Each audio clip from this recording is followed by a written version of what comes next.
लोणावळा खंडाळा कोल्हापूरचा पन्हाळा बँगलोर गोवा आणि काश्मीरला कुठं कुठं जायचं हनीमूनला राहायचं बघ छोटा पॅकेट बडा धमाका थोडं काय आयटम आहे यार काय रापशिक माल आहे रे पलट पलट पलट पलट तू थांब, मी बघते त्यांना. तू काय बघणार आहेस? त्यांना काठीच्या मारायची नाही, शाब्दिक मारायची गरज आहे.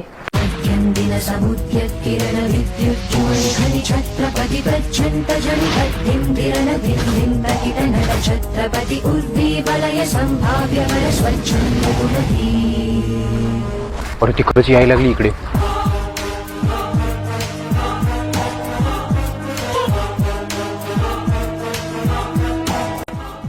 काय म्हणालात?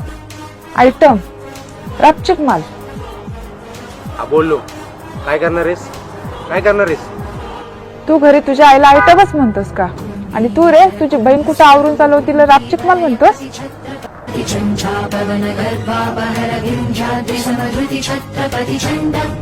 आणि तू काय म्हणालास रे?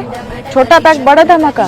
एखादी मुलगी जर एखाद्या मुलाबरोबर चालली असेल तर तो तिचा यार किंवा बीएफच असू शकतो का? मोठा भाऊ आहे तो माझा आणि तो एक बॉडी बिल्डर आहे.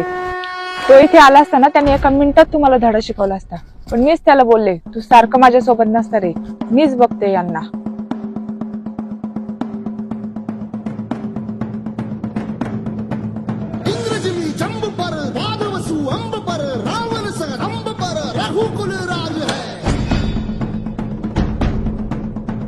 ही गाडी कोणाची आहे?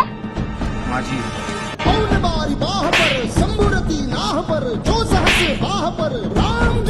तुम्हाला लाजा कशा वाटत नाही? राजांचा झेंडा गाडीवर लावता. आधी राजांचे विचार आत्मसात करा, कारण तुमच्यामुळेच नकळत माझ्या राजांचा अपमान होतोय.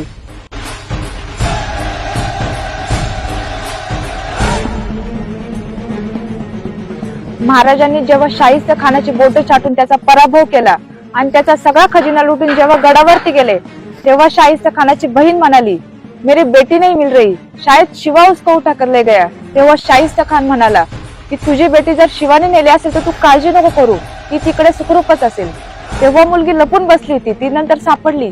पण सांगण्याचं तात्पर्य एवढंच की शत्रू देखील शिवाजी महाराजांच्या चारित्र्यावर संशय घेत नव्हता. आणि तुम्ही जर आपल्या महाराजांचा एक जरी गुण आत्मसात केला ना तेव्हाच तुम्ही स्वतःला महाराजांचे मावळे म्हणू शकता. लक्षात ठेवा हे.